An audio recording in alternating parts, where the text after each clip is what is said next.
Oh my gosh, I hate this video. We were shown it a couple times during my child psych fellowship training, and it is cringy. Just wait.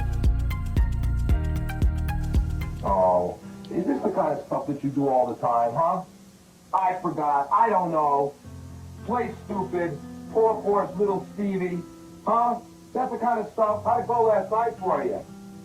Not good enough. So this video is showing something called holding therapy, and it gained traction in the 90s, I believe, and it's an attachment therapy technique that was often done on children with autism or those with attachment disorders.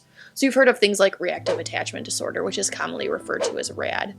The idea behind it is that it improves the relationship between the child and the parent, which then further increases the child's ability to relate to others. So what we saw was that a lot of the therapy was being performed on fostered or adopted children who had behavioral difficulties and troubles connecting with their caregivers. The way it usually goes, right? Because this is the way your life goes. How many times do you think I want to tell you to look in my eyes, huh? How many times do people have to tell you to do things? When Mom told you not to come out of your room, what did you do? You're going to go into your whining, wimpy routine now? Is that what you're going to do? I hate this. The fact that he's just gripping his chin, pulling his neck back and forth, covering his mouth, it literally is just disgusting. How often do you think about killing your mother? When I ask you a question, I expect you to respond. Got it? Got it. Got it? Got it. I didn't like that. Got it. I want it louder and snappier. Got it? Got it. What we see in holding therapy is either the mother, or in this case the therapist, holds the child in a way that ensures eye contact between them. And the goal is to deliberately provoke distress in the child, which is then followed by providing comfort. And many theorists believe that children were unable to attach properly with their caregivers because of suppressed rage that came from past maltreatment and abandonment. So when you provoke rage in the child, you supposedly break down their defense mechanisms, which makes them more cooperative and receptive. How often do you think about killing your mother, Stevie? Often. Thank you. So you say that in a full sentence. I feel I don't like killing my mother often. What? So I want mumbling here, kick. I don't want you to mumble in here. Yes, ma'am. Got it? Got it. Got it? Got it. How you feeling right now? Scared. Do I want one-word answers in here? No, yeah. No, I don't want one-word answers. Got it? Got it. How do you feel about me being the boss right now? Do you like other people being the boss of you? No, yeah. Yeah, I hate it. I hate it.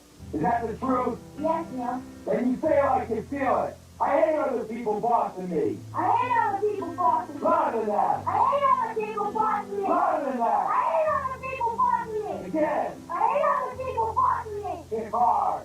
So there are 3 stages typically involved in holding therapy. The first is confrontation, and this is when the mother or therapist positions themselves so they're physically close and have eye contact. The eye contact component is thought to be critical, and this is forced if necessary, which is what we're seeing in the video, right? The second stage is rejection, and this is when the child fights against the holding. The last phase is resolution, and this is when the child gives up fighting, and it's claimed that this is the stage where a strong and enduring bond supposedly has been developed between the mother and the child. Stop kicking. I want a full sentence. Do you think about killing your mother a lot? Yes, ma'am. Yes, Neil, what? Yes, ma'am. I do feel like killing my mother. Do I want mumbling in here? Kick. You say ready, you be ready. Got it? Got it. These sessions have reportedly lasted anywhere from a few minutes to a number of hours, and this is until the rejection ends and the child relaxes. And what we see during the sessions is that they'll be shouting, use of obscenities, insulting, belittling, and threats of abandonment. And if their strain alone doesn't cause enough of a strong reaction from the child, other noxious stimuli can be added. So various techniques have included knuckling or elbowing the ribs, relentless tickling, or covering the child's mouth, as you see in this video. Sometimes there's jerking of the head or even licking of the child's face. It is repulsive. How do you feel about me making you kick? Mad. I feel mad, Neil. And say it like you feel it. It makes me mad. It makes me mad. Show me the mad. It makes me I mad. want to see you're mad. You show it to me. How mad are you? I'm really mad, Neil. Want to kill me? Yes. Then say it. Look at me. Look at me. As you could imagine, this form of therapy comes with both medical and psychological risks. Children were reported to have bruises and broken bones after being put through this. Not only that, there have been at least 6 documented child fatalities. What would you like to do to me right now? Hit you! Where? Anywhere! Just fucking hit you! Then you say it. I wish I could hit you, Neil! Again. I wish I could hit you, Neil! Eyes open. I wish I could hit you, Neil! Good, again. I wish I could hit you, Neil! Because you argue with everybody about everything. Right? Right! Because you never accept responsibility for what you do or for what you feel. Right? Right! And that's got to change. If you want to go home, that has to change. Got it? Got it! So don't make the mistake of arguing with being here. When I grab your mouth and do this, how do you feel? Scared! Well, you yelled at me. You're scaring me. You're scaring me! Again. You're scaring me! Stop kicking. The psychological harms that can come from this are substantial in my mind. I don't understand how someone could think that using force and coercion to control and overpower a helpless, traumatized child could ever end in a positive result. The only thing that is being done is re-traumatization. Not only that, it promotes behavioral problems in the child because it models to them that this is how you treat the people you love and care about the most. The mixed messages it sends is completely mind-blowing to me. Are you doing it my way? Are you doing just about everything that I tell you to do? Are you kicking when I tell you to kick? Are you? Yes, Neil. Are you stopping when I tell you to stop? Yes, Neil. Are you screaming at me louder when I say louder? Yes, Neil. Are you doing it my way? I think so, Neil. Did you die? No, Neil. Do you think you're gonna die? Truth is, you do.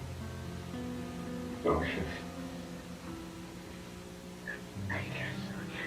There is no way that a child is going to regain full trust after their caregiver puts them through this. And if they do, it's no different than Stockholm Syndrome.